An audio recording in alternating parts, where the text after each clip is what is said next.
Chers amis, voici une histoire qui raconte le destin tragique d'une jeune fille nommée Aïssata, qui connaissait le Coran par cœur. Un châtiment divin, douloureux et terrifiant, s'est abattu sur elle, laissant tous les habitants de son village incapables de croire ce qu'ils voyaient. Personne ne comprenait pourquoi un tel châtiment s'était abattu sur une jeune fille aussi pieuse. Découvrons ensemble les erreurs qu'Aïssata a commises, celles qui ont conduit à ce châtiment effrayant.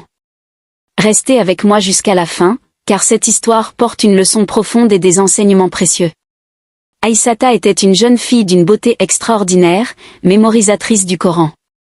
Sa beauté était si saisissante que ceux qui la voyaient restaient émerveillés. On disait que la lune, en voyant son visage, se cacherait de honte. Son front portait les marques de l'adoration, et son cœur était illuminé par la piété. Elle n'était pas seulement belle, mais sa personnalité captivait tous les cœurs. Sa renommée s'était répandue des ruelles de son village jusqu'aux contrées lointaines. Les gens disaient qu'Aïssata n'était pas seulement la perle du monde, mais une véritable bénédiction divine. Cependant, ce qui la distinguait le plus n'était pas sa beauté, mais sa dévotion et ses bonnes actions. Elle passait ses nuits en prière et en prosternation, et ses journées à réciter le Coran et à invoquer Dieu. On disait que lorsque la beauté s'habille de piété, elle guide les cœurs vers Allah. Aïssata possédait 3 qualités qui attiraient tous ceux qui l'entouraient. Elle était une adoratrice fervente, d'une beauté inégalée, et encore célibataire. Elle était un exemple pour tous. Mais il y avait un aspect de sa vie qui a causé sa perte, effaçant tout ce qui faisait sa renommée. L'histoire tragique de sa fin a laissé tout le monde sous le choc. Tous les jeunes hommes rêvaient de l'épouser, espérant qu'elle serait leur destinée. On disait que celui qui gagnerait son cœur réussirait dans ce monde et dans l'au-delà. Sa démarche, sa manière de parler, sa pudeur et sa grâce envoûtaient tout le monde. Elle baissait toujours le regard, disant que la chasteté réside dans les yeux. Chaque instant de sa vie était un modèle à suivre. Sa personnalité enseignait que la beauté n'est complète que lorsqu'elle est parée de piété. Les gens la louaient, disant qu'Aïssata était une manifestation de la miséricorde de Dieu sur terre. Sa beauté et ses bonnes actions faisaient tomber tout le monde amoureux d'elle. Finalement, le destin choisit un jeune homme pieux nommé Moussa pour devenir son époux. Leur mariage fut annoncé, et la joie se répandit dans le village. Les félicitations affluaient de partout, et tous disaient « Quel homme chanceux ! Il a obtenu la plus belle et la meilleure des femmes au monde !» Le jour du mariage, tous les regards étaient tournés vers Aïssata. Vêtue de sa robe blanche, elle semblait une créature céleste descendue sur terre. Moussa, rayonnant de bonheur, remerciait Dieu pour cette immense bénédiction. Les gens disaient à l'époux, « Dieu t'a accordé une miséricorde parmi ses miséricordes. » Aïssata n'est pas seulement belle, elle est une véritable bénédiction.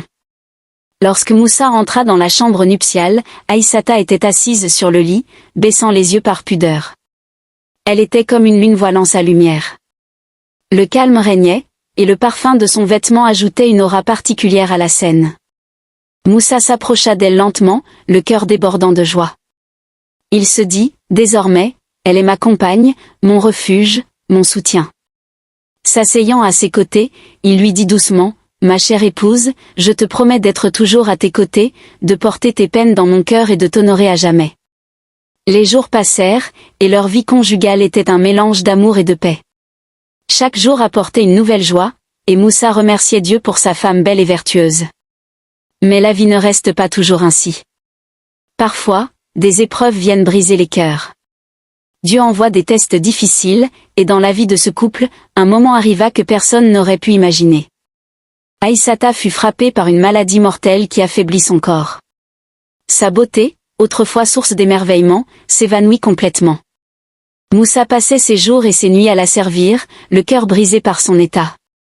Mais il ne perdit jamais espoir, priant sans cesse, « Ô Allah, accorde la guérison à ma femme, elle est la paix de mon cœur. » Mais le jour le plus douloureux arriva, celui où la mort lui arracha sa plus grande joie. Aïssata quitta ce monde. Moussa, qui voyait tout son bonheur dans son sourire, sombra dans un choc profond. Sa vie devint vide, et toute joie semblait hors de portée. Lorsque les femmes commencèrent à préparer le corps d'Aïssata, elles furent témoins d'une scène étrange et terrifiante. Cette femme, autrefois symbole de beauté, avait un visage méconnaissable, marqué par une laideur et une rudesse qui firent trembler les femmes. Elle pleurait, disant, « Est-ce vraiment la même Aïssata, la plus belle femme du monde? Que s'est-il passé ?» Quand Moussa entendit parler de cette scène, il fut bouleversé. Une vieille femme, Fatoumata, se tenait près de lui et dit d'une voix grave, « Voilà le destin de la beauté terrestre lorsqu'elle est entachée par le péché. Peut-être y avait-il de l'orgueil dans son cœur, ou peut-être a-t-elle négligé son adoration. La beauté est une responsabilité confiée par Dieu, et lorsqu'elle est mal utilisée, voici le résultat. » Lorsque le corps fut préparé pour l'enterrement, une étrange atmosphère régnait.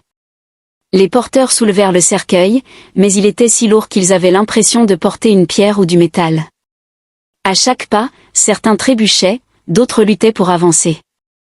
Arrivés au cimetière, ils creusèrent la tombe, mais ce qu'ils découvrirent les laissa sans voix, des serpents, des scorpions et des insectes grouillaient à l'intérieur, comme affamés depuis des mois.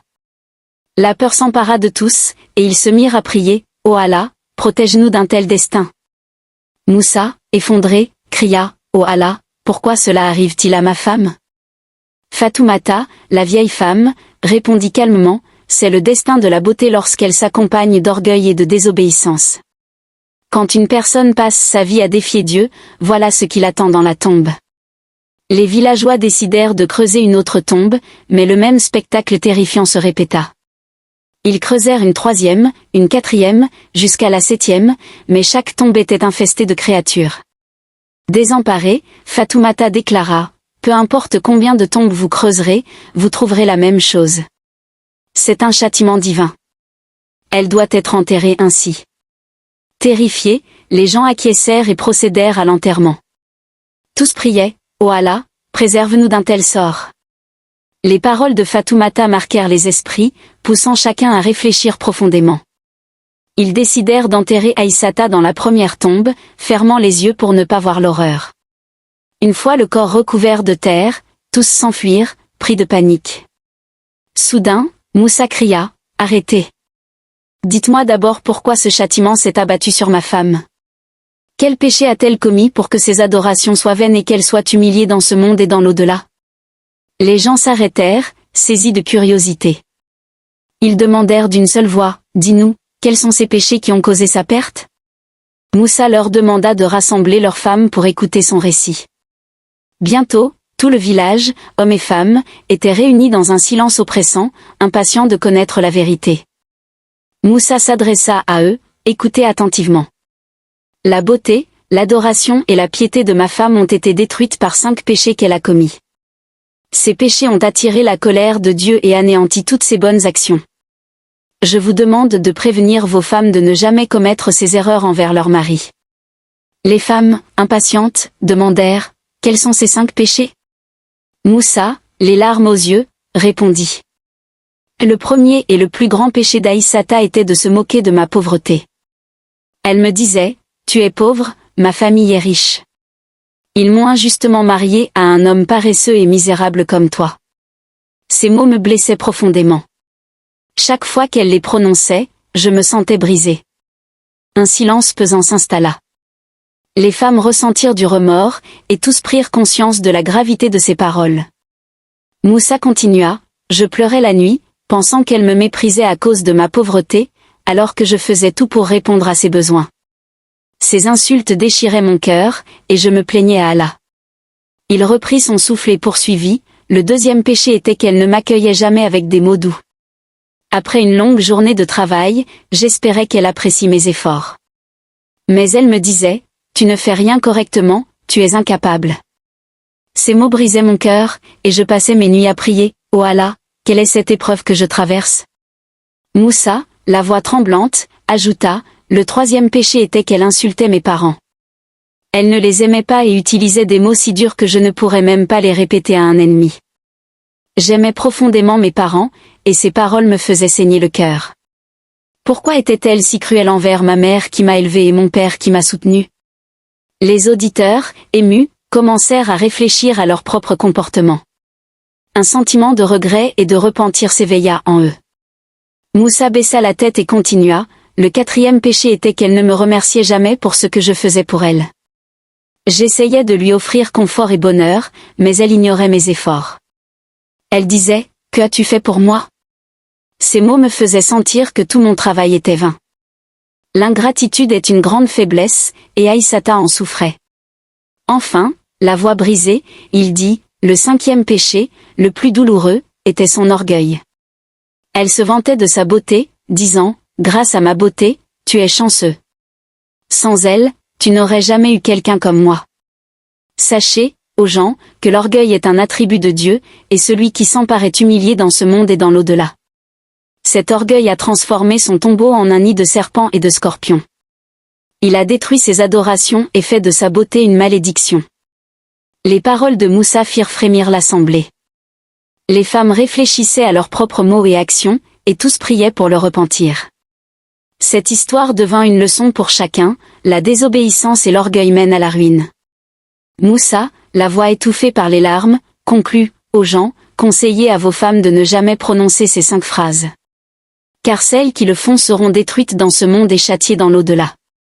Leur tombe deviendra un gouffre de l'enfer. Il leva les mains au ciel et pria, ô Allah, protège-nous de ces 5 péchés. Garde-nous de ces paroles et guide-nous vers le repentir. Accorde-nous une vie conforme à tes commandements et le succès dans ce monde et l'au-delà par la foi. Un silence terrifiant envahit le lieu. Tous commencèrent à demander pardon à Dieu, promettant dans leur cœur d'éviter ses erreurs et de cultiver l'amour et le respect dans leurs relations. Chers amis, prions pour que Dieu nous guide vers le repentir de ces 5 péchés et nous mène sur le droit chemin. Si cette histoire vous a touché, partagez-la avec votre famille, vos amis et vos proches.